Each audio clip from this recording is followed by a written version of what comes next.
l'initiative d'organiser cette table ronde sur un sujet qui me tient à cœur, bien évidemment, en tant que juge des tutelles, fonction que j'exerce depuis 7 mois maintenant, depuis le mois de septembre dernier, que je découvre et que je trouve absolument passionnante. Et je ne dis pas ça pour être seulement agréable, parce que je pense sincèrement une fonction qui est justement en lien avec le terrain, avec tous les gens qui travaillent au quotidien pour faire vivre ces mesures de protection, mais également au carrefour de plein de questions d'ordre juridique, et notamment en matière de succession, en matière médicale. Donc c'est vrai que chaque jour, j'apprends mon nouveau métier, et je dois dire que c'est vraiment un travail qui est passionnant, et je pense qu'il est encore peut-être plus passionnant pour les gens qui sont sur le terrain, mais ils auront l'occasion tout à l'heure de s'exprimer. Alors concernant le sujet qui nous occupe aujourd'hui, capacité d'agir, quelle protection au pluriel juridique pour la personne âgée, je vais vous rappeler quelques principes juridiques de base que vous connaissez tous, mais qui méritent en tout cas d'être dit aujourd'hui pour poser un petit peu le débat. Comme vous le savez, dès l'âge de 18 ans, chacun d'entre nous a cette capacité d'exercice de ses droits subjectifs qui lui sont déférés de par la personnalité juridique que chacun a du fait de sa naissance. Donc le principe est celui de la capacité d'exercice des droits, avec pour seule protection générale qui nous concerne tous, la capacité justement de faire annuler certains actes si ceux-ci ont été passés en cas d'insanité d'esprit. Alors tout l'intérêt d'une mesure de protection pour les majeurs va être justement d'instaurer un régime de prévention de ces difficultés pour justement instaurer une protection avant que les choses ne se dégradent et avant que des actes soient accomplis justement par un majeur vulnérable qui mérite protection. Alors comment se met en place une mesure de protection? Je dirais que le premier des enjeux, c'est celui de la détection de la situation de vulnérabilité. Alors dans le cadre qui nous occupe, celui de la personne âgée, ce signalement peut provenir de l'entourage au départ, mais vous le savez peut-être mieux que moi, l'isolement social frappe aujourd'hui les personnes âgées peut-être encore plus qu'avant, du fait d'une cellule familiale qui est moins consistante, des enfants qui sont partis travailler loin. Et c'est vrai que les professionnels qui sont sur le terrain, justement, les professionnels qui interviennent au domicile pour des prestations diverses de soutien, peuvent être aussi des personnes qui auront cette mission, ce devoir de vigilance, justement, de pouvoir alerter sur une situation où on commence à constater qu'une personne âgée, jusqu'alors à peu près capable de pouvoir seule à ses intérêts, rencontre de plus en plus de difficultés et peut commettre des actes, justement, au contraire, ne pas accomplir certains actes et compromettre ses intérêts. Alors le législateur de 2007 a voulu instaurer un système qui préserve néanmoins une sphère d'autonomie aux majeurs protégés. Parce que protéger, ça veut dire interdire, dans notre système juridique français. Donc le législateur a voulu instaurer un équilibre entre justement ces mesures de protection, tout en conservant pour la personne protégée une sphère de compétences personnelles pour des décisions qui lui sont propres.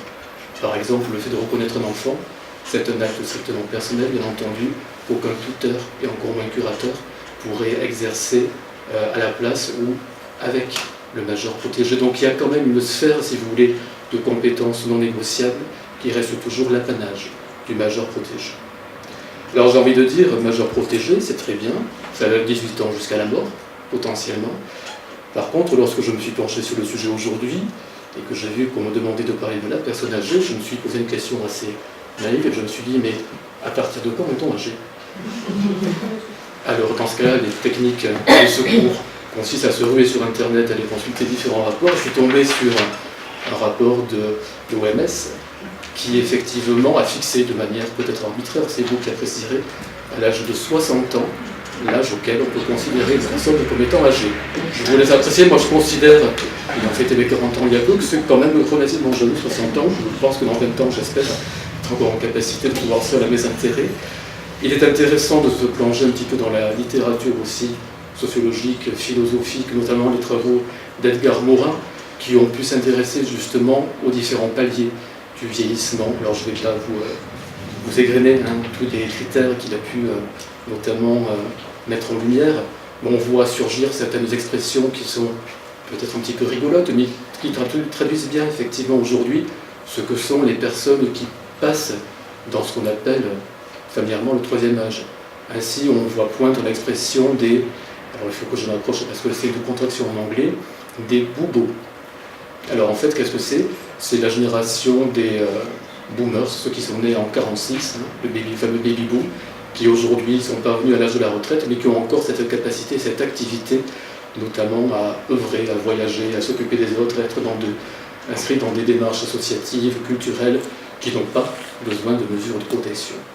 Donc, que fait le juriste lorsqu'il ne sait pas trop comment qualifier une personne âgée? Il ouvre son code civil, il se raccroche au code civil, et il va lire justement à partir de quand, justement, le juge des tutelles peut intervenir.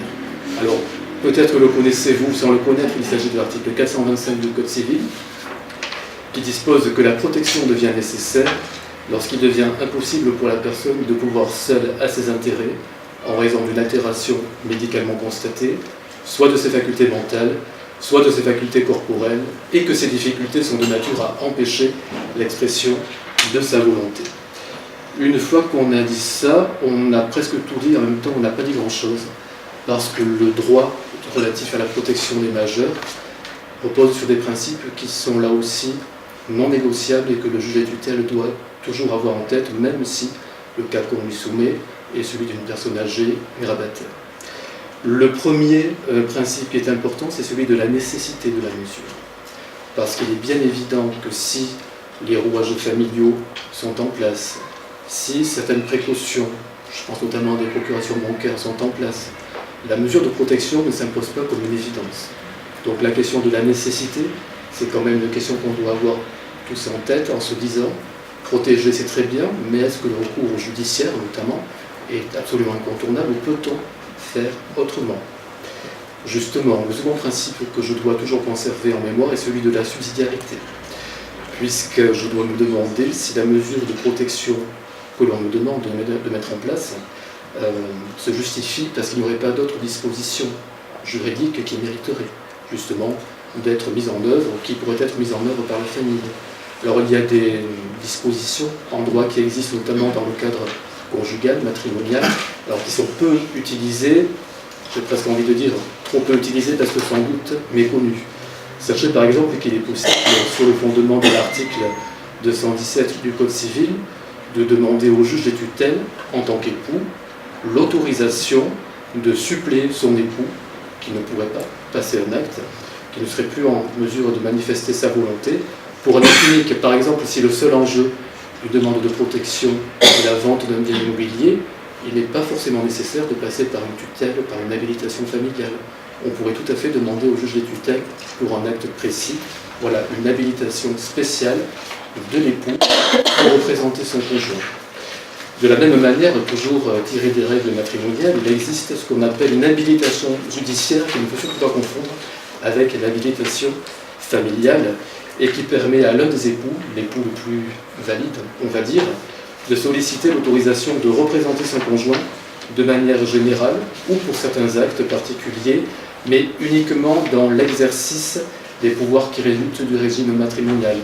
Alors c'est pour ça peut-être que ces mesures ne sont pas forcément en lien avec les personnes âgées et surtout les plus vulnérables, parce que ces mesures tirées du droit matrimonial, pour faire simple, sont des mesures qui ont surtout vocation à protéger les intérêts de la famille et les intérêts des enfants, mais parfois on peut les utiliser lorsqu'il s'agit de passer notamment un acte unique, notamment lorsqu'il s'agit tout simplement de vendre un bien immobilier pour payer tout simplement les frais d'hébergement en maison de retraite. Autre point important de l'action du juge des tutelles, lorsqu'il est concerné notamment par le cas d'une personne âgée, c'est celui de s'intéresser à la proportionnalité de la mesure. Parce qu'il est bien évident qu'on ne va pas mettre sous tutelle tout le monde et qu'il faut toujours s'interroger sur la mesure la plus appropriée à l'état actuel de la personne. Je pense que vous avez conscience de la violence que peut constituer pour certaines personnes, et surtout des personnes âgées, le placement sous mesure de protection. J'ai souvenir d'une audition réalisée à domicile il y a quelques jours d'une dame qui était elle-même demandeuse de protection. C'est une dame qui a 75 ans, qui vit seule. Elle a une fille unique qui habite en Suède, qui vit en Suède et qui s'est mariée là-bas, qui dialogue avec elle par Internet, mais Internet a ses limites, et qui a fait une demande pour être placée sous curatelle au motif qu'elle ne s'en sort plus avec ses papiers. Les démarches administratives aujourd'hui sont au point mort. Elle m'a montré effectivement un casier dans lequel elle a entreposé tous les courriers et toutes démarche en attente. Aujourd'hui, c'est une dame qui n'envoie plus son courrier. Elle est dépassée, elle n'y arrive plus. Donc elle est en demande de protection. Alors je vais exposer effectivement le fait que son certificat médical permettait la mise en œuvre d'une curatelle renforcée, mais je me dois aussi d'être loyal envers les personnes que je rencontre et de leur dire aussi les inconvénients ou en tout cas les spécificités de cette mesure, et notamment c'est lorsqu'on aborde généralement les questions du chéquier que les choses se compliquent, puisque lorsqu'on indique à une personne âgée qu'on va lui retirer le chéquier dans le cadre d'une curatelle renforcée, c'est d'une extrême violence, et c'est là qu'on peut avoir justement une opposition de principe, parce que la personne peut se sentir, si ce n'est infantilisée, mais en tout cas diminuée par l'institution que je peux représenter, et du coup peut-être ressentir cette mesure comme étant quelque chose d'extrêmement violent et qui lui devient préjudiciable, alors qu'elle-même au départ a fait la démarche pour instaurer cette mesure de protection. Donc c'est vrai qu'en matière de protection des majeurs, j'ai envie de dire, on ne peut pas être dans du prêt-à-porter, on est forcément dans du sur-mesure. La haute couture, je ne sais pas, mais il s'agit vraiment de personnaliser chaque mesure en fonction de la personne et de son état actuel au moment où on est saisi. Et autre principe que le juge doit toujours avoir en tête, c'est celui que toute mesure est par définition révisable. Et c'est ce que je dis aux gens lorsque je les reçois, et surtout aux personnes âgées qui sont un peu effrayées par justement la mise en œuvre de cette mesure de protection, c'est qu'on va justement travailler ensemble pour adapter au fur et à mesure cette mesure à leur évolution. Je pense qu'il faut se situer, qu'on soit magistrat ou qu'on soit sur le terrain, sur l'idée d'un accompagnement de la personne, sur son ressenti, et surtout lui faire comprendre qu'on n'est pas là pour lui infliger une sanction, mais véritablement pour poser les bases d'une mesure de protection susceptible d'évoluer effectivement avec le temps. On ne va pas se mentir, dans le cadre d'une personne âgée, la protection va rarement vers l'allègement. Si on part sur une curatelle renforcée, il est assez rare de diminuer cette curatelle vers une curatelle simple, une sauvegarde de justice. Généralement, le vieillissement aidant, le renforcement se fera vers une tutelle. Mais c'est vrai qu'il est, je pense, nécessaire de garder quand même toujours une petite lueur dans l'idée que, effectivement, les choses vont se faire au fur et à mesure et que la personne sera accompagnée au fur et à mesure que ces fragilités se feront de plus en plus prégnantes. Alors, concernant justement la question de la vulnérabilité, vous l'avez compris, qui moi me permet de déterminer à partir de quand une personne âgée mérite une protection, je dois avouer que l'élément essentiel, c'est le certificat médical circonstancié qui est joint de manière obligatoire à toute requête qui m'est présentée.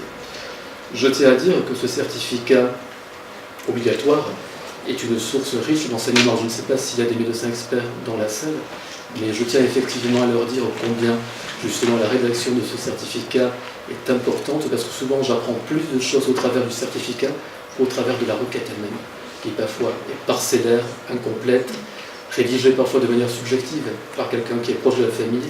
Et c'est vrai que le certificat médical, notamment dans la partie bibliographique, est pour moi une source d'enseignement qui est incomparable.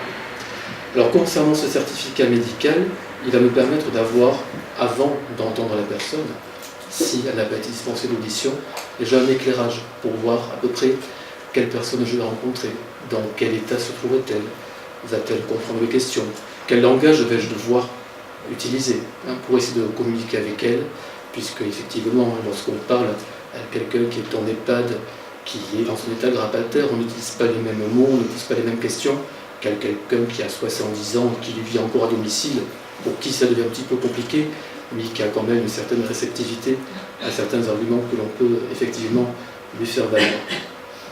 Alors effectivement, c'est tout le travail du juge que de se positionner par rapport à ce certificat médical qui ne dit pas la décision du juge. C'est-à-dire que si on me fournit un certificat médical qui préconise une curatelle renforcée, ce certificat médical qui a pu être fait au mois de septembre dernier peut ne plus correspondre à l'état de la personne que je reçois quelques mois plus tard, parce que la requête aura finalement été déposée quelques mois après.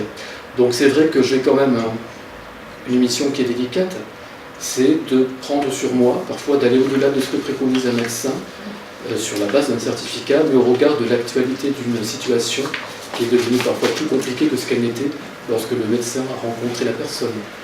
De la même manière, il arrive d'entendre des personnes âgées parce que le certificat nous dit que cette personne est entendable, que son audition sera contributive, et de réaliser, une fois que je suis mis en présence de cette personne, et que l'audition n'apporte rien et n'est tout simplement pas possible. L'autre jour, je me suis rendu dans une maison de retraite pour rencontrer une dame. Cette dame ne m'a parlé qu'en italien. Alors mon italien étant ancien et très perfectible, je peux vous dire que voilà, les échanges ont été succincts et brefs parce que effectivement ça a été compliqué d'échanger avec elle. Donc c'est vrai qu'il y a toujours cette actualité de la situation de la personne âgée que le juge des tutelles doit avoir toujours en tête et essayer d'adapter effectivement pour choisir la mesure la plus appropriée. Alors parmi les mesures qui effectivement sont utilisables pour une personne âgée, je dirais que celle qui paraît la plus séduisante aujourd'hui, ça pourrait être le mandat de protection future. Pourquoi ? Puisque ce mandat, en fait, permet à tout un chacun, vous, moi, d'organiser, tant que nous sommes tout à fait à même d'avoir conscience de nos intérêts, de ce que l'on veut pour nos vieux jours, d'organiser sa protection. Très concrètement, que ce soit par un acte tout simple privé, c'est-à-dire par un écrit, réalisé avec ce mandataire, ou par un acte notarié, chacun peut organiser sa protection future, choisir la personne qui sera susceptible de l'assister ou de le représenter, et de dessiner les contours de sa protection. Puisque le mandat de protection future, en fait, la personne qui décide d'accomplir ce mandat va choisir ce qu'elle veut mettre dans ce mandat. Veut-elle simplement être protégée par rapport à ses biens ? Veut-elle également adjoindre à la protection de ses biens la protection de sa personne ? Tout cela va se décider au moment où le mandat va être rédigé. Je recommande quand même qu'il soit fait par notaire, ça simplifie quand même, ça sécurise d'un point de vue juridique considérablement les choses. Sachez qu'il est possible, dans le cadre du mandat de protection future, de choisir bien sûr une personne proche en laquelle on a confiance, mais il est également possible de choisir un mandataire judiciaire à la protection des majeurs.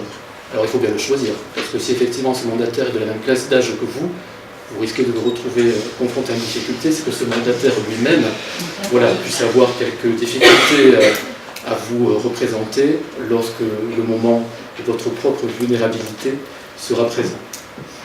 Alors l'intérêt de ce mandat consiste dans le fait qu'il va permettre une déjudiciarisation de la procédure. Alors comment ça se passe pour la mise en place de ce mandat ?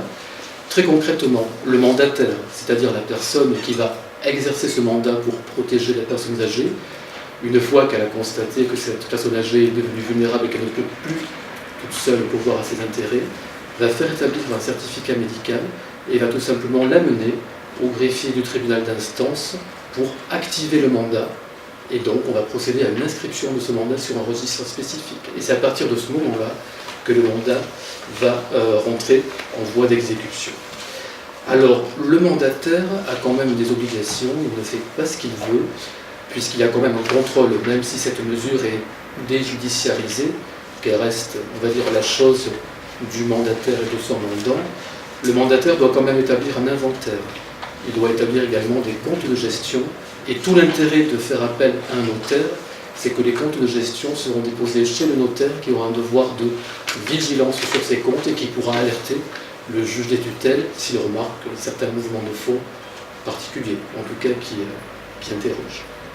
Alors, ce mandat de protection future ne décharge pas complètement le juge de son intervention, puisque lorsque la question de la modification de ce mandat se pose, le juge peut intervenir. Le juge peut notamment, en plus du mandat de protection future, rajouter une mesure de protection judiciaire. Par exemple, quelqu'un qui aura fait un mandat de protection future uniquement pour la protection de ses biens pourra se voir affublé d'une mesure de protection juridique pour sa personne, si le mandat n'a rien prévu. Donc le juge pourra rajouter au mandat de protection future si saisi de la situation et constate que le mandat en lui seul est insuffisant. De la même manière, si le juge est informé que l'exécution de ce mandat par le mandataire pose des difficultés, on peut se questionner sur la gestion saine de ce mandat, il est possible pour le juge des tutelles, à condition d'en être informé, c'est un peu le problème, de révoquer ce mandat et de mettre en place une mesure de protection. Donc j'ai envie de dire que c'est un mécanisme qui peut être très efficace. On est dans l'anticipation des difficultés, On peut prévoir soi-même les contours de sa propre protection. Qui assurera cette protection? Mais je vous invite, voilà, même si je ne vais pas forcément le faire, à faire quand même appel à un notaire pour les conseils que vous pourriez prodiguer à certaines personnes par rapport à la rédaction de ce mandat, parce que je pense qu'il faut que cet instrument juridique soit sécurisé, et je pense qu'un homme de loi, on doit intervenir dès la formation du mandat pour assurer son effectivité et son exécution dans de bonnes conditions.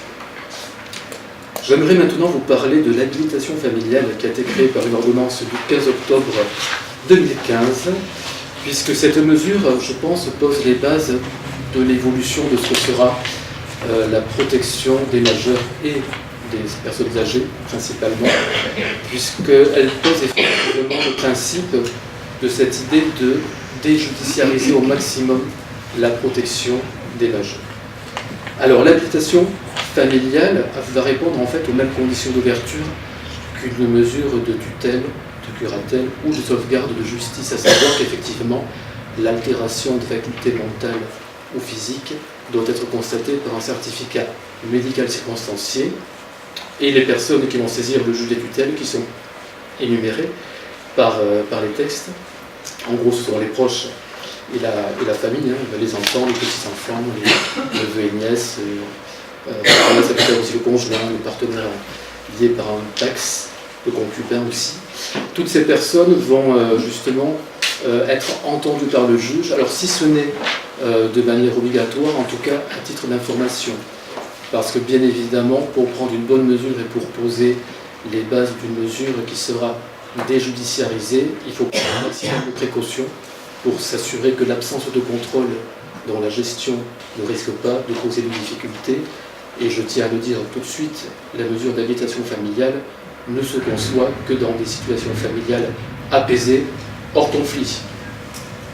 Il est évident que si déjà les enfants commencent à s'écharper sur la succession future de la personne âgée, c'est pas la peine. Ça va effectivement poser plus de problèmes que ça va en résoudre. Donc la déjudiciarisation de cette mesure est conditionnée à mon sens, même si ça n'est pas une condition légale, à la pacification des rapports familiaux. Il est évident que si on perçoit d'ores et déjà des difficultés, l'habilitation familiale n'est pas, à mon sens, la mesure la plus protectrice des intérêts de la personne âgée. Son avantage à l'habilitation familiale, c'est qu'elle est modulable, c'est-à-dire qu'elle peut être générale. On peut finalement organiser une tutelle qui ne dit pas son nom avec une habilitation familiale, mais elle peut être aussi très précise. On peut donner une habilitation pour un acte ou pour certains actes particuliers. Accomplir, par exemple, des ventes immobilières, des ventes de parcelles, des ventes de biens immobiliers, d'appartements, d'actions, je ne sais quoi. Il y a quand même un contrôle du juge qui n'est pas négociable, c'est pour les actes de disposition à titre gratuit. Qu'est-ce que ça veut dire ce mot barbare? En gros, on vise les donations que pourrait faire la personne âgée. Il est évident que si la personne qui a été habilitée pour représenter la personne âgée estime qu'il lui convient de la représenter dans un acte de donation au profit d'enfants, de petits-enfants, bien évidemment, il s'agit pour le juge préalablement de donner son autorisation pour la passation de ce type d'acte. De la même manière, le juge donnera son autorisation s'il existe un conflit d'intérêts entre la personne habilitée et la personne âgée. Si la personne habilitée a elle-même un intérêt, j'ai envie de dire économique, à l'acte qu'elle envisage pour le compte de la personne âgée, ce conflit d'intérêts préalablement arbitré par le juge qui autorise ou non la conclusion de cet acte. De la même manière que pour les mesures judiciaires, l'habilitation familiale protège également le logement de la personne âgée, puisqu'on ne pourra en disposer, c'est-à-dire le vendre ou même le louer, qu'avec l'autorisation préalable du juge des tutelles. Un très gros avantage par rapport à la tutelle, l'habilitation familiale va dispenser la personne habilitée de toutes les autorisations qui existent en matière de tutelle pour la gestion des comptes bancaires. Puisque bien évidemment, et vous le savez, lorsqu'une personne âgée est placée sous tutelle, pour tous les virements depuis les comptes de placement vers un simple compte courant, il faudra préalablement solliciter une autorisation du juge. Donc c'est une mesure qui est très lourde, la tutelle par rapport à ça, parce qu'elle peut paraître assez sclérosante. Il faut être beaucoup dans l'anticipation. Et c'est en ça que le rôle du tuteur n'est pas simple, notamment pour des personnes dont ce n'est pas le métier. C'est vrai que l'habitation familiale présente cet avantage de dispenser la personne habilitée de recourir à des autorisations pour gérer les comptes et notamment pour procéder à des virements ou à des rachats partiels, notamment sur des assurances vie, notamment lorsqu'il s'agit de payer la maison de retraite. Je tiens d'ores et déjà à vous indiquer que si aujourd'hui l'habitation familiale ne concerne finalement que le public des personnes âgées qui relèveraient d'une tutelle, on voit poindre dans le projet de loi de programmation de la justice l'idée que l'habilitation familiale pourrait être ouverte à des mesures d'assistance. Autrement dit, pour des personnes âgées qui relèveraient encore d'une simple curatelle. Donc on voit quand même que l'habitation familiale, aujourd'hui, tend à devenir un peu la pierre angulaire, en tout cas c'est la volonté, telle qu'elle apparaît dans l'esprit du législateur, ça serait la pierre angulaire de la protection aujourd'hui de tous les majeurs, de 18 ans jusqu'au décès, mais de facto également pour les personnes âgées. Alors qu'est-ce qui est envisagé pour le législateur? Ce serait d'instaurer une subsidiarité des mesures de protection judiciaire par rapport à l'habilitation familiale. Qu'est-ce que ça veut dire? Ça veut dire que l'habilitation familiale pourrait être le principe auquel on ferait exception uniquement lorsque les conditions d'une habilitation familiale ne seraient pas réunies, notamment en termes d'opportunité par rapport à l'existence de conflits, notamment entre les enfants de la personne âgée. L'idée, ce serait également de créer une passerelle entre les mesures de protection judiciaire et la mesure d'habilitation familiale. Actuellement, cette passerelle n'existe pas, ce qui peut amener à certaines difficultés, notamment pour des personnes qui me saisissent pour l'ouverture d'une tutelle, pour leur mère, pour leur père, et finalement je me rends compte que ces personnes, parce que le patrimoine n'est pas très conséquent, et qu'elles vont s'en voir dans l'exercice rigide d'une tutelle à cause des obligations administratives, pourraient trouver un avantage justement à l'habilitation familiale. Donc c'est vrai que d'un point de vue légal aujourd'hui, cette passerelle n'existe pas et je suis amené parfois donc à favoriser un désistement de leur part de leur demande de tutelle pour ouvrir une mesure d'habilitation familiale après avoir recueilli leur accord pour tout simplement faciliter la vie de ces gens, leur permettre d'exercer pleinement une mission de représentation, mais tout en évitant quand même justement la lourdeur d'une tutelle qui, à mon avis, dans les circonstances de cette situation particulière, ne s'impose pas. Puisqu'effectivement, s'il n'y a pas beaucoup de sous, s'il y a juste un minimum vieillesse qui n'a pas de propriété immobilière, embêter les gens pour déposer des comptes de gestion, faire un inventaire, déposer chaque année, en début d'année, un budget prévisionnel, c'est peut-être un peu...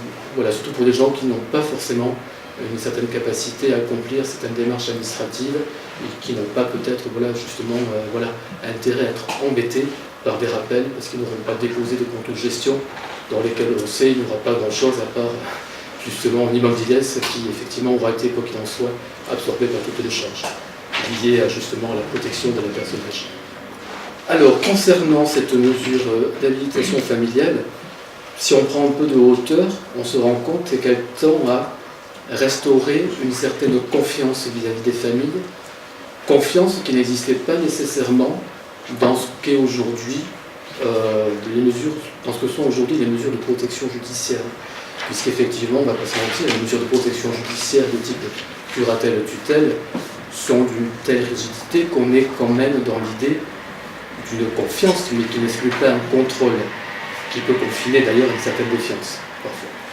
Donc c'est vrai que l'habilitation familiale repose sur l'idée qu'on peut faire confiance aux familles pour gérer les intérêts de la personne âgée, la représenter, je dirais, au mieux de ses intérêts, et non pas, et je vais enfoncer des portes ouvertes pour déjà préparer une future succession, puisque parfois c'est quand même un peu l'idée qui peut exister dans l'esprit, notamment de certains enfants. Alors, l'essentiel de mon travail aujourd'hui, quand même, ce n'est pas de prononcer des mesures d'habilitation familiale, parce que justement, il y a encore un déficit d'information des familles sur cette mesure, mais d'ouvrir et de gérer des mesures de curatelle et de tutelle. Alors, je passe très brièvement sur la mesure de sauvegarde de justice, qui est une mesure qui n'est pas adaptée à la personne âgée devenue extrêmement vulnérable, puisque la mesure de sauvegarde de justice, en fait, est une mesure qui se veut provisoire, qui a une durée d'1 an, renouvelable une seule fois, et qui en fait instaure seulement une protection a posteriori, avec cette possibilité d'annuler certains actes qui ont été accomplis à l'encontre de l'intérêt de la personne âgée. Par contre, la mesure de sauvegarde de justice peut être intéressante au cours de l'instruction du dossier, puisqu'en tant que juge des tutelles, à partir du moment où je suis saisi, je dispose d'un délai d'1 an pour instruire un dossier. Alors, j'ai essayé de ne pas mettre un an pour instruire un dossier, mais effectivement, la mesure de sauvegarde peut être prononcée durant cette phase d'instruction pour d'ores et déjà accomplir des actes d'une extrême urgence, et notamment payer des charges courantes.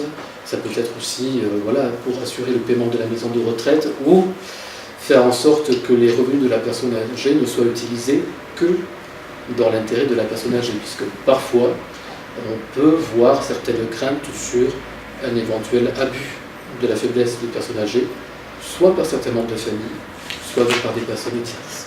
Donc voilà, c'est peut-être pour la personne âgée sous seul angle que la mesure de sauvegarde peut être intéressante. La curatelle et la tutelle, je vais essayer d'accélérer parce que des fois lancé, j'ai du mal à m'arrêter. Alors, la curatelle suppose que la personne âgée soit encore en état d'agir par elle-même. C'est-à-dire qu'effectivement, elles sont en capacité d'être assistées pour les actes qu'elle a à passer, mais d'être quand même pleinement en possession des décisions qu'on lui propose ou qu'elle a envie, en tout cas, de prendre. La tutelle, ça concernait les personnes âgées qui ne sont plus en capacité d'agir par elles-mêmes et qu'il faut représenter. En synthèse, dans la curatelle, on fait avec la personne âgée, dans la tutelle, on fait à la place de la personne âgée. Alors, concernant l'organisation des mesures, c'est vrai que j'ai à cœur, dans la mesure du possible, de ne pas désigner un seul curateur ou un seul tuteur. Pourquoi ? Parce que déjà, il faut respecter un peu l'histoire familiale, et parfois c'est vrai que certains enfants ont comme un sentiment de devoir vis-à-vis de leurs parents pour justement les assister ou les représenter. Et c'est vrai que pour ne pas donner le sentiment qu'on privilégie l'aîné, ou le fils préféré, ou la fille qui est à proximité, qui s'occupe au quotidien de la personne âgée, il peut être intéressant, ne serait-ce que pour instaurer un équilibre des pouvoirs au sein de la mesure, de désigner 2 personnes qui s'entendent, idéalement, même parfois, entre lesquelles il peut y avoir des tensions. Parce que justement, va s'instaurer au sein de la mesure un contrôle interne. Et tout est bien qu'en cas de conflit, le juge des tutelles sera saisi pour trancher cette difficulté.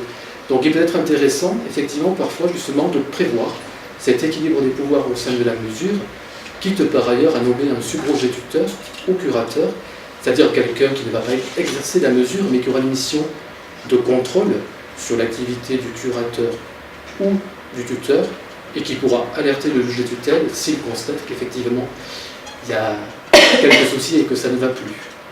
On va dire que le subrogé tuteur, c'est un peu, à lui tout seul, un conseil de surveillance. Voilà. Il est là pour surveiller. Chaque année, il reçoit un exemplaire des comptes de gestion, c'est obligatoire, donc il peut voir comment se passe l'exercice de la mesure. Alors, je passe sous silence la curatelle simple dans le cas des personnes âgées.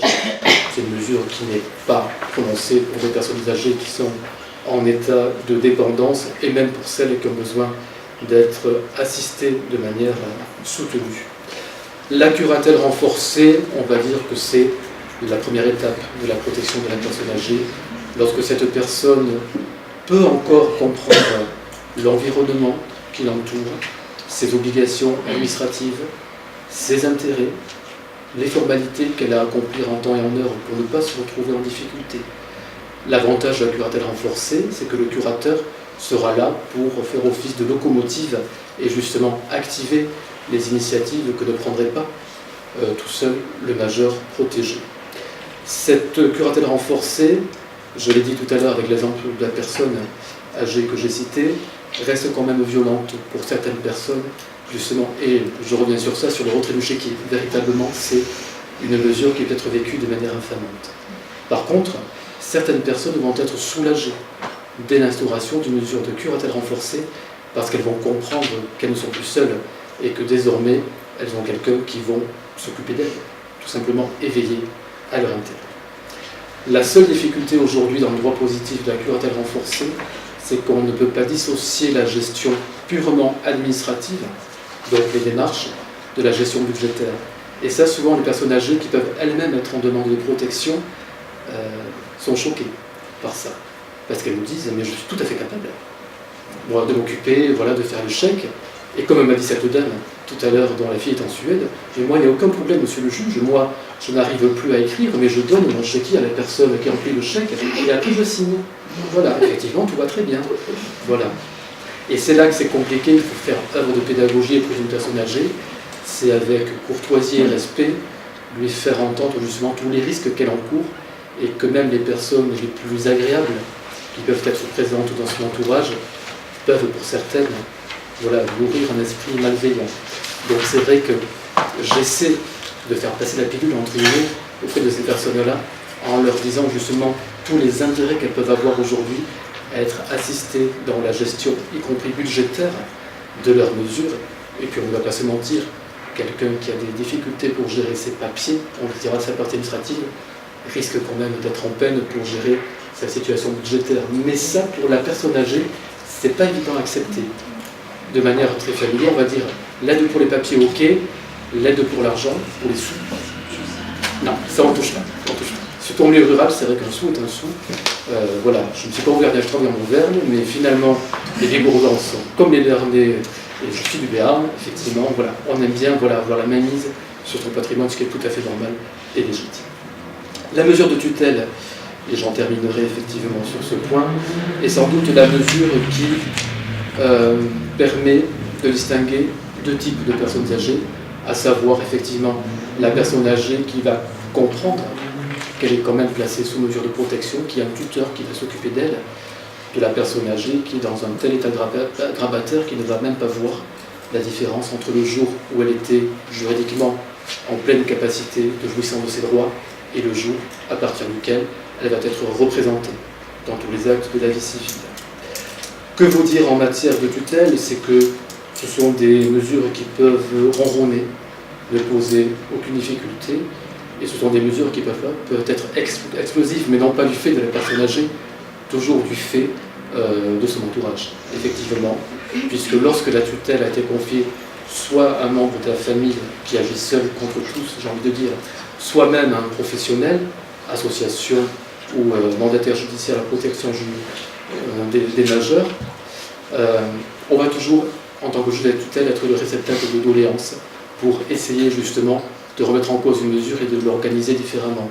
Donc j'ai envie de dire que si je suis un juge protecteur, je suis aussi un juge de la gestion des conflits familiaux, intrafamiliaux, mais aussi des conflits qui peuvent exister entre le protecteur institutionnel et justement l'intérêt de la personne âgée.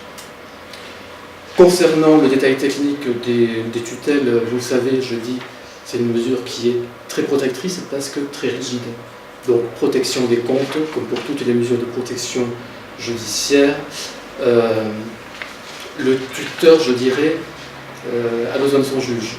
Le juge a besoin du tuteur, mais c'est vrai qu'on travaille quand même en synergie lorsque on a besoin l'un de l'autre, puisque bien évidemment, c'est une mesure dans laquelle le tuteur ne pourra pas faire grand-chose en matière d'actes graves, notamment sur le plan patrimonial, pour les actes de disposition, sans l'autorisation du juge. Tout acte de disposition en matière de tutelle nécessite l'autorisation du juge. Ça va bien sûr de la vente d'un bien immobilier, mais prélever 1 000 € sur le livret A pour mettre sur le compte courant, c'est considéré comme étant un acte de disposition. Il faut l'autorisation du juge. Juste quelques mots pour terminer mon intervention, qui je sais est déjà beaucoup trop longue. Donc sur l'évolution des mesures judiciaires et notamment sur l'évolution qui est dessinée par le projet de loi de programmation de la justice, qui va viser à assouplir justement le régime de la tutelle pour en faciliter peut-être la gestion par les familles. Donc qu'est-ce qui est prévu? C'est qu'à terme, notamment en matière d'acceptation des successions, eh bien, le tuteur pourrait, tout seul, comme un grand, accepter purement et simplement la succession pour le compte du majeur protégé, sans recourir à l'autorisation du juge des tutelles, et ce, sur la base d'une simple attestation du notaire qui dira que l'actif excède manifestement le passif. Donc en fait, si vous voulez, la responsabilité de cette acceptation va être dérivée vers le notaire qui aura intérêt, et c'est le métier, à s'assurer effectivement voilà, que l'acte juridique qui est envisagé pour le compte de la personne âgée correspond bien à ses intérêts. Au niveau des contrôles, des comptes de gestion, des mesures qui concernent les personnes âgées et toute personne placée sous mesure de protection, j'ai envie de dire que ce qui constitue, on ne va pas se mentir, le talon d'Achille aujourd'hui de la protection des majeurs va être revu sans doute par notre législateur et sous l'égide effectivement des remarques justifiées de la Cour des comptes, on va tendre à une externalisation du contrôle de ces comptes de gestion. Alors justement, dans un cadre familial, si une mesure est confiée à la famille, l'intérêt sera qu'il y ait plusieurs tuteurs ou plusieurs curateurs, puisque la responsabilité d'approuver les comptes leur serait déférée. Très concrètement, qu'est-ce que ça veut dire? Ça veut dire que chaque procurateur, chaque tuteur signera les comptes et par leur signature conjointe, les comptes seront approuvés.